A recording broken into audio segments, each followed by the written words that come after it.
Hey, gorgeous souls, I'm Jessica, and I'm about to tell you the most heartbreaking family betrayal story that turned into the most satisfying revenge when karma finally came for my parents. For months, I planned my dream wedding, sending invitations, and hoping my parents would be there to walk me down the aisle.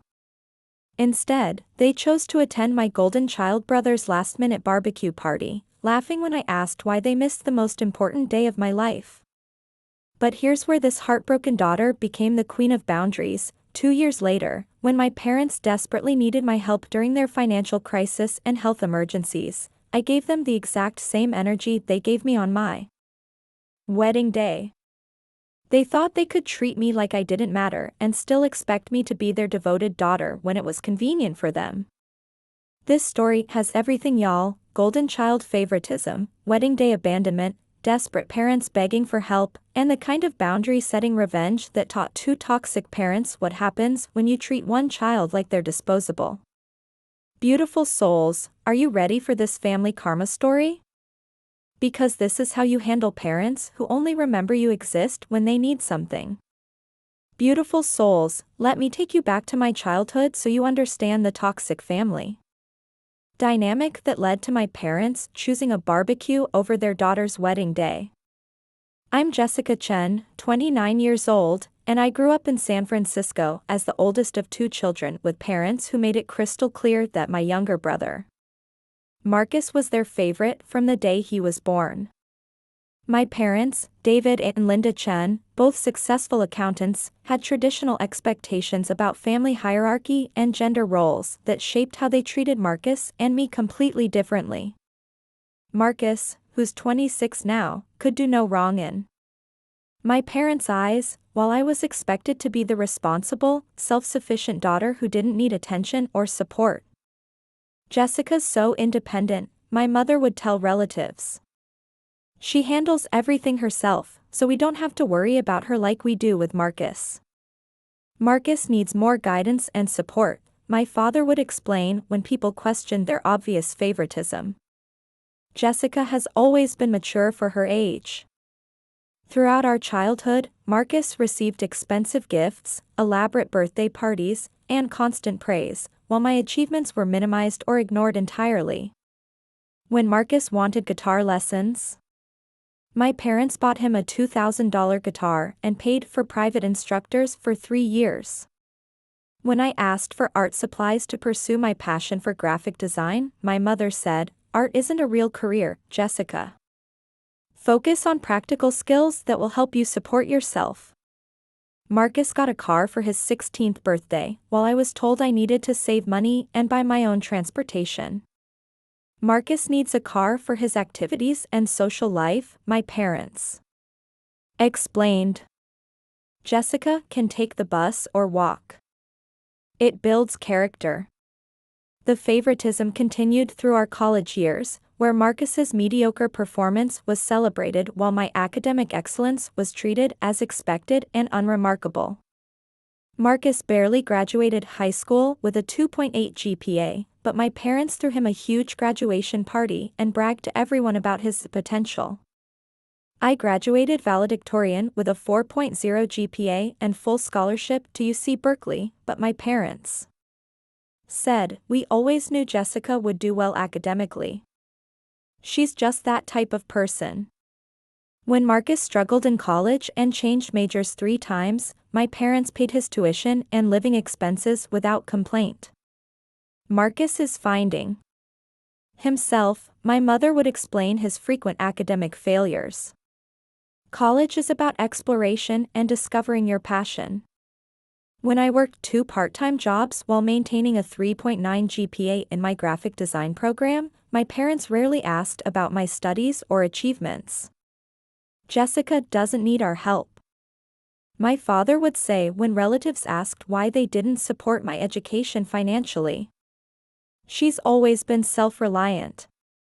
Marcus eventually graduated with a communications degree after 6 years and immediately moved back home, where my parents supported him financially while he figured out his career path. I graduated in 4 years, immediately found a job at a prestigious design firm, and moved into my own apartment, receiving no financial support or recognition from my parents. 3 years ago, I met David Kim, an amazing software engineer who treated me with the love and respect I'd never received from my family.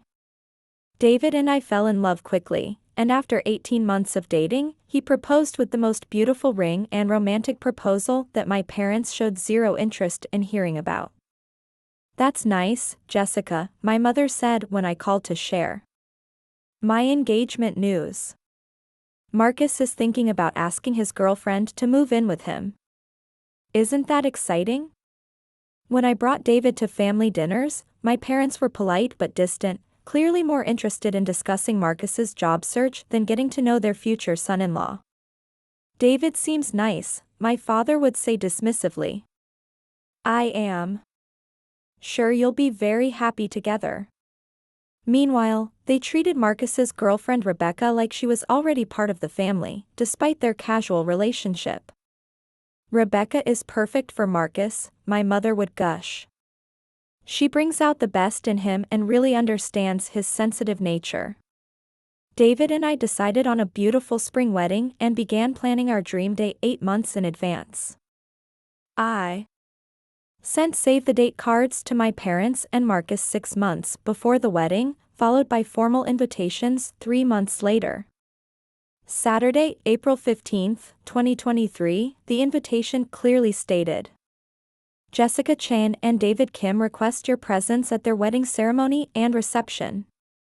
My parents acknowledged receiving the invitation but showed minimal enthusiasm or interest in the wedding details. "We'll be there," my mother said when I confirmed their attendance. "It should be a nice event." I offered to include my parents in wedding planning activities like dress shopping or venue visits, but they always had excuses. "We're busy with work," my father would say. "You're doing fine planning everything yourself." "Marcus needs help with his job applications this weekend," my mother would explain when I invited her to wedding activities. "You understand how important his career development is right now." 2 weeks before the wedding, I called to confirm final details and guest count for the caterer. "Yes, we'll be there," my parents confirmed. 4 people total: your father, me, Marcus, and Rebecca. I was so relieved that my family would be present for the most important day of my life, completely unaware that they were already making other plans. Gorgeous souls, my wedding day started as the happiest morning of my life and turned into the most heartbreaking family betrayal when I realized my parents had chosen my brother's last-minute party over walking their daughter down the aisle. Saturday, April 15th began beautifully at the Fairmont Hotel in San Francisco, where my bridesmaids and I were getting ready for my 4 p.m. ceremony. I was so excited to marry David and finally have the family celebration I dreamed of, with my parents there to support the biggest day of my life. "Your parents must be so proud," my maid of honor Sarah said while helping me into my wedding dress. "You look absolutely stunning, and this wedding is going to be perfect. I can't wait for my dad to walk me down the aisle," I told my bridesmaids. Despite everything, having my family there means the world to me. I'd hired a photographer to capture getting ready photos with my family, planning to have beautiful memories of my mother helping me with my dress and my father seeing me in my wedding gown for the first time. At 2 p.m., 2 hours before the ceremony, I called my parents to coordinate our pre-wedding family photos. "Hi Mom, we're doing family photos at 2:30, I said excitedly. "Can you and Dad come to the bridal suite at the hotel?" "Jessica, we need to talk," my mother said in a tone that immediately made my stomach drop. "We're not going to be able to make it to your wedding today," my mother announced casually, as if she was canceling a casual lunch plan. "What do you mean you can't make it?" I asked, certain I'd misunderstood. "The wedding is in 2 hours. You've known about this for 8 months. Marcus decided to have a barbecue party today for his new coworkers," my mother explained. It's really important for his career networking, and he needs our support. He just started this job, and making a good impression with his colleagues could really help his advancement opportunities, my father added, having joined the conversation. You are missing my wedding for Marcus's barbecue? I asked in disbelief. A barbecue that he planned this week versus my wedding that you've known about for months? Jessica, you have David's family there, and you have your friends, my mother said dismissively. Marcus only has us, and this networking opportunity is crucial for his career. Besides, you're so independent and strong, my father added. You don't really need us there. You'll be fine without us. Asterisk, I started crying and begging my parents to reconsider, explaining how much their presence meant to me. Please don't do this, I pleaded through tears. I'm your daughter, and this is my wedding day. I need you here with me. You're being dramatic, Jessica, my mother responded coldly. It's just one day. You'll have plenty of other important days in your life. I've dreamed of having my father walk me down the aisle. Since I was a little girl, I sobbed. Please don't abandon me today. Jessica, you're 27 years old, my father said impatiently. You don't need your daddy to walk you down the aisle. David can escort you himself, or you can walk alone. Why is Marcus's career networking more important than your daughter's wedding? I asked desperately. That's when my parents started laughing, actually laughing, at my emotional breakdown on what was supposed to be the happiest day of my life.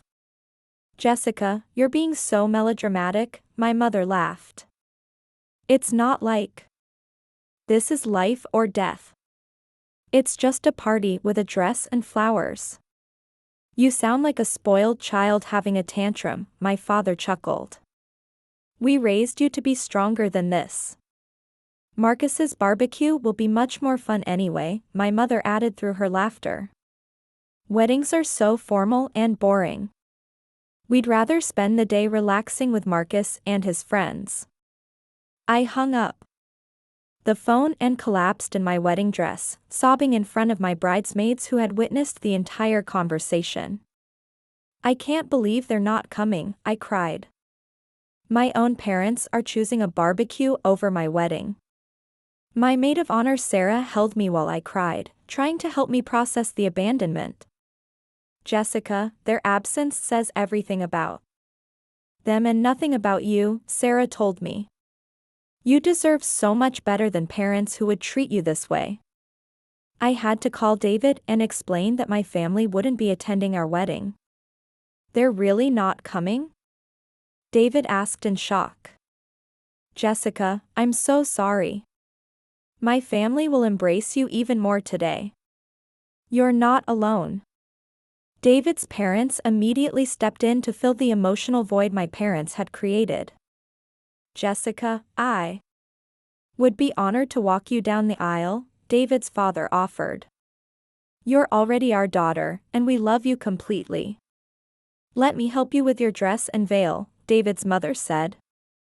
Every bride deserves maternal support on her wedding day. Despite my heartbreak, I decided to proceed with the wedding. Supported by David's loving family and our close friends. David's father walked me down the aisle in the most emotional ceremony, where I married the love of my life surrounded by people who actually cared about me. Today, you're not just marrying David, his mother whispered during family photos. You're gaining a family who will never let you down the way yours did. The wedding was beautiful, but the absence of my parents and brother created a painful void that everyone noticed. Where are Jessica's parents? Guests kept asking. It's so sad that her family couldn't be here for this special day. I spent my wedding reception explaining to confused relatives and family friends that my parents had chosen to attend Marcus's barbecue instead of my wedding. They picked a barbecue over your wedding? David's grandmother asked in horror. What kind of parents do that to their child? Meanwhile, my parents were posting photos on social media of Marcus's backyard barbecue, showing them laughing and having fun while their daughter got married without them. The contrast was devastating, while I was celebrating the most important day of my life without my family. They were having a casual party and acting like nothing significant was happening. That night, I made a decision that would change my relationship with my parents forever. If they could treat me like I didn't matter on my wedding day, I would treat them the same way when they needed me most. Beautiful souls, after my parents chose Marcus's barbecue over my wedding, I implemented a complete communication boundary that taught them what it felt like to be treated like they didn't matter. The day after my wedding, my parents called as if nothing had happened, expecting our relationship to continue normally despite their devastating abandonment. "How was the wedding, Jessica?" my mother asked casually. "I hope everything went smoothly without any problems." "You would have known how it went if you'd been there like you promised," I replied coldly. "Don't be dramatic," my father said dismissively. "We told you we had other commitments." Marcus's networking event was very successful. "We saw some photos on Facebook," my mother added. "It looked like a nice event. I'm sure you had fun." Their complete lack of remorse or acknowledgement of how they'd hurt me confirmed that I needed to protect myself from their toxic behavior. "I need space from both of you," I told them. "Don't contact me unless it's a genuine emergency." "Jessica, you're overreacting," my mother responded. "We're your parents. You can't just cut us off over one missed event." "Watch me," I replied, and hung up the phone. I blocked my parents on social media and changed my phone settings to send their calls directly to voicemail. When they left voicemails, I would listen to determine if there was a genuine emergency, but I didn't respond to their manipulation attempts or guilt trips. "Jessica, you're being childish," my father's voicemail said. "We raised you better than to hold grudges over minor disappointments." "Your mother is very upset that you're ignoring us," another voicemail claimed. "This is tearing our family apart, and it's all your fault." I also stopped attending family gatherings and holidays, choosing instead to spend time with David's family who had welcomed me completely. "We're having Thanksgiving at our house this year," David's mother invited me. "You're part of our family now, and we want you to feel loved and appreciated." My parents initially tried to guilt me into returning through Marcus, who called to complain about my absence. "Mom and Dad are really hurt that you're not coming to family events," Marcus said. "You're being selfish and dramatic about the wedding thing." "The wedding thing?" I repeated. "Marcus, they missed my wedding for your barbecue. How would you feel if they skipped your wedding for my casual party?" "That's different," Marcus replied, unable to explain how it was different. "You know they love you. They just had other priorities that day." For 18 months, I maintained complete boundaries with my parents while building a beautiful life with David and his family. David and I bought our first house, got promoted at our respective jobs, and traveled to Europe for our first anniversary, all milestones my parents knew nothing about. "It's actually peaceful not having to manage their expectations or deal with their favoritism," I told David. "I'm happier without their toxic energy in my life." Occasionally, relatives would try to convince me to reconcile with my parents. "They are your parents, Jessica," my aunt would say. "Family is family, and you should forgive them. They made their choice on my wedding day," I would reply. "Now they can live with the consequences of that choice." My parents tried various manipulation tactics to get my attention, including sending gifts, flowers, and cards that I returned without opening. They also tried using holidays and family events to pressure me into contact. "Your parents are devastated that you won't talk to them," my grandmother told me. "Christmas isn't the same without the whole family together. They should have thought about family unity before they chose Marcus's barbecue over my wedding, I responded. As time passed, my parents became increasingly desperate to restore contact, realizing that their golden child Marcus couldn't provide the emotional and practical support they'd always expected from me. Marcus, despite being their favorite, was still living at home, working part-time jobs, and requiring financial support from my parents rather than contributing to the family. Marcus is going through a difficult transition period, my mother would tell relatives who asked why their 28-year-old son still lived at home. Meanwhile, David and I were thriving in our careers, homeownership, and marriage, success that my parents were missing completely due to their own choices. Jessica has always been the responsible one, relatives would comment to my parents. It's a shame you can't share in her happiness and achievements. My parents began to realize that they damaged their relationship with their only successful, stable child over their favoritism toward Marcus. We made a mistake, my mother admitted to my grandmother. We took Jessica for granted and assumed she'd always be there no matter how we treated her. But their realization came too late, because by the time they understood their error, I had built a fulfilling life that didn't include them. But gorgeous souls, here's where this story gets absolutely perfect. Just when I had completely moved on from my toxic parents, life hit them with a series of crises that made them desperate for the daughter they'd abandoned, and I was about to give them exactly the same energy they'd given me.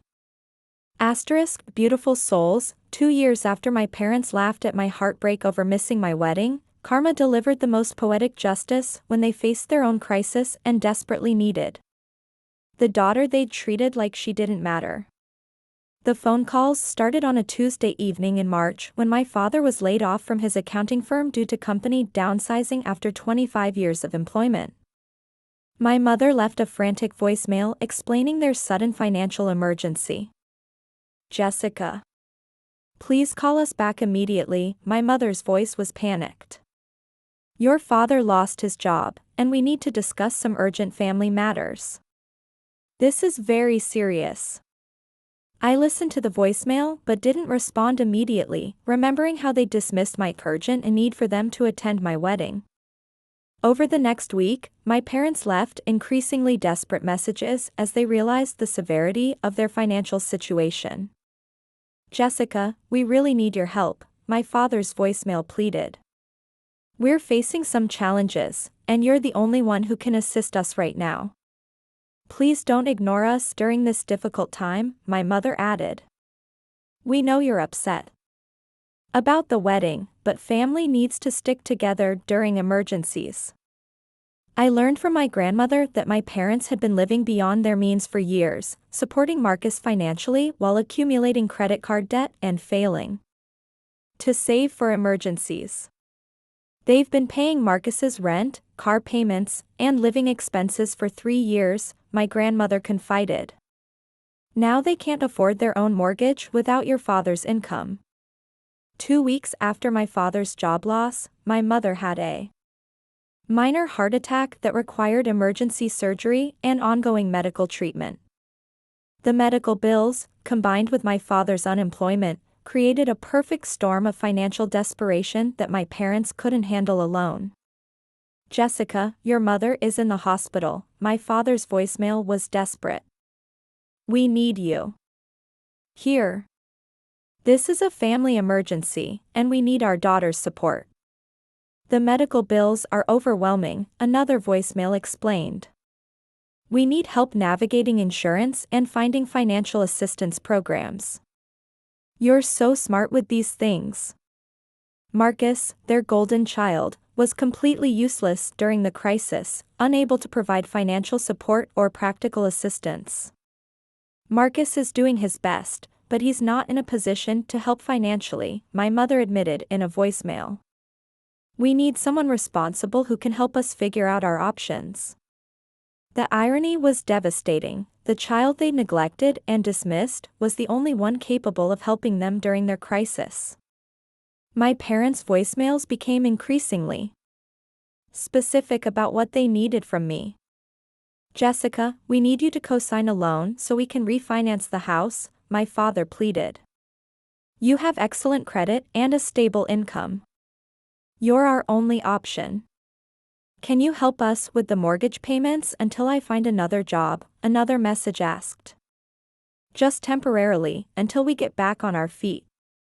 We need someone to drive your mother to her medical appointments. My father's voice was exhausted. Marcus works during the day, and I'm dealing with job interviews. You're the only one who can help. The requests escalated to asking me to move back home temporarily to help care for my mother and manage their finances. We need you to come home and help us through this crisis. My mother's voicemail was weak from her hospital bed. You're our daughter, and this is what family does for each other. The most ironic moment came when my parents called asking me to cancel my vacation plans to help them during their crisis. Jessica, we know you and David had travel plans, but we really need you here instead, my father's voicemail said. Family emergencies have to take priority over vacation trips. We're sure David will understand that your parents need you. Right now, my mother added. This is more important than a vacation. They were asking me to prioritize their crisis over my plans, exactly what they'd refused to do when I needed them at my wedding. We're your parents, my father emphasized in his messages. When your parents need help, everything else becomes secondary. We raised you to understand family obligations. The same parents who'd laughed at my dramatic request for them to attend my wedding were now demanding that I drop everything to rescue them from their crisis. As my parents' situation worsened, extended family members began calling to pressure me into helping. Jessica, you need to put aside your hurt feelings and help your parents, my aunt lectured me. They're in real trouble, and you're their only hope. Your mother could have died from that heart attack, my grandmother guilt-tripped me. How can you hold a grudge when your parents are suffering? This is bigger than the wedding issue. My uncle argued. Your parents need medical and financial assistance that only you can provide. The family pressure was intense, with everyone expecting me to forget my parents' wedding day betrayal and rescue them from their crisis. You are the successful one, relatives kept saying. You have the education, income, and stability to help them. It's your responsibility as their daughter. But I remembered how alone I'd felt on my wedding day when no family members had pressured my parents to prioritize their daughter's needs over Marcus's casual barbecue. Gorgeous souls, when my parents desperately needed me most, I gave them exactly what they gave me on my wedding day, a casual dismissal of their pain and laughter at their desperation. After 3 weeks of increasingly frantic voicemails, I finally called my parents back. On a Saturday afternoon when I knew they'd be waiting by the phone. Jessica, my mother answered immediately. Thank God you called. We've been so worried and desperate to talk to you. We really need your help with this financial and medical crisis. My father jumped on the call. Time is running out, and we need our daughter's support. I heard about your problems, I said calmly. That sounds really difficult and stressful for you both. Yes, it's been terrible, my mother said with relief, thinking I was going to help. We've been so scared and overwhelmed. We need you to come home and help us figure everything out. Well, I won't be able to help you, I announced matter-of-factly. David and I have other commitments this month. The silence on the phone was deafening as my parents processed my casual rejection of their crisis. What do you mean you can't help? My father asked in shock. Jessica, this is a family emergency. We could lose our house. You have Marcus there, I replied dismissively. I'm sure he can figure out how to help you. He's your priority child. After all.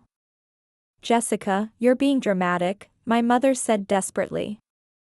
This is serious. We could really be in trouble without your help. You're being so melodramatic, I replied, using their exact words from my wedding day. It's not like this is life or death. It's just financial and medical problems. How can you be so cold? My father asked in disbelief. We're your parents, and we need you. That's when I started laughing, the same cruel laughter they'd given me when I begged them to attend my wedding. You sound like spoiled children having a tantrum, I laughed, echoing their wedding day cruelty. I raised myself to be stronger than this kind of dramatic desperation. Marcus's company barbecue will be much more fun anyway, I added through my laughter. Family crises are so formal and boring. I'd rather spend my time relaxing with David's family. My parents were speechless as they experienced the same heartless dismissal they'd given me on the most important day of my life. Jessica, please don't do this, my mother begged through tears. We made mistakes, but we're your family. We need you now more than ever. You had the chance to be my family on my wedding day, I replied coldly. Instead, you chose Marcus's barbecue and laughed at my pain. Now you get to experience what it feels like to be abandoned by the people who are supposed to love you unconditionally. We're sorry about the wedding, my father said desperately. We made a terrible mistake. Please forgive us and help us through this crisis. Sorry doesn't undo the damage, I told them.